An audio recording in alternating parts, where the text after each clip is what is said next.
Mga idol, ngayong araw nga pala ay dadayuhin natin ang isa sa mga nagtitrending na kainan dito sa Marilao, ang Big Siomai ni Idol.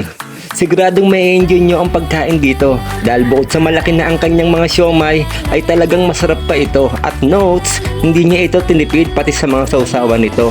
Kaya mga idol, samahan nyo ko at subukan natin tikman ang pinagmamalaki ng masang Pilipino, ang Big Siomai ni Idol. Let's go! Idol, kakarating mo pa lang, dinudumog ka na. So actually dito, 1 week pa lang ang Big Siomai ni Idol Marilao branch.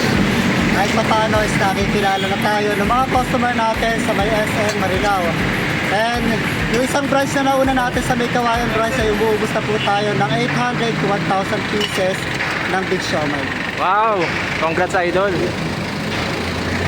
Alright mga idol, isang tropang vlogger ang dumayo sa atin from Santa Maria, Bulacan.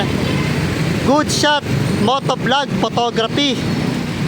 Ayan idol, ano masasabi mo sa lasa ng Big Siomai ni Idol? Idol, totoo talaga napakasarap ng alam mo, Big Siomai ni Idol, ang lalaki pa.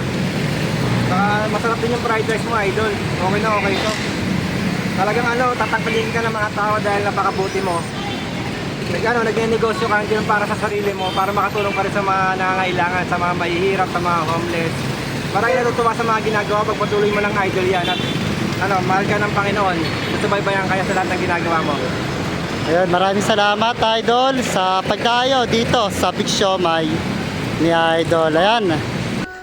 Sa mga di nakakaalam, ay may gininto ang puso din pala ang Big Siomai ni Idol.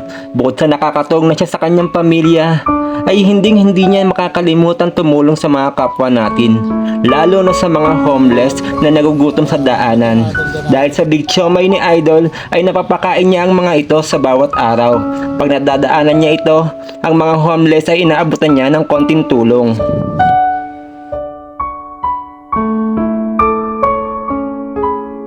Actually, ang business ng Siomai nag-start talaga to 2015. So, meron tayong 4 na branches doon. Dahil sa pandemic, nag-close tayo. Then after na 2 years, na 2022, nagbukas po tayo ng isang branches, pero ang nagmamanage is hindi na ako.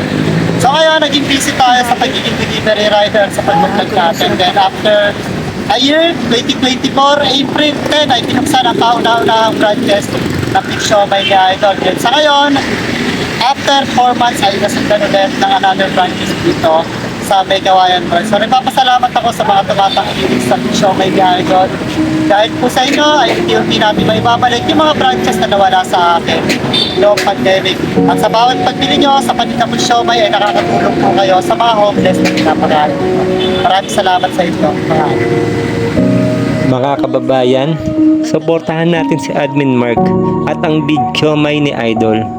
Dahil dito, marami siyang natutulungan tao, lalo na ang mga homeless na nagugutom sa kalsada.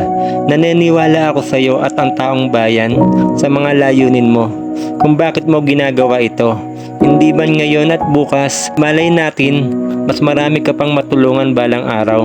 Salamat Idol, pagpatuloy mo lang ang ginagawa mo.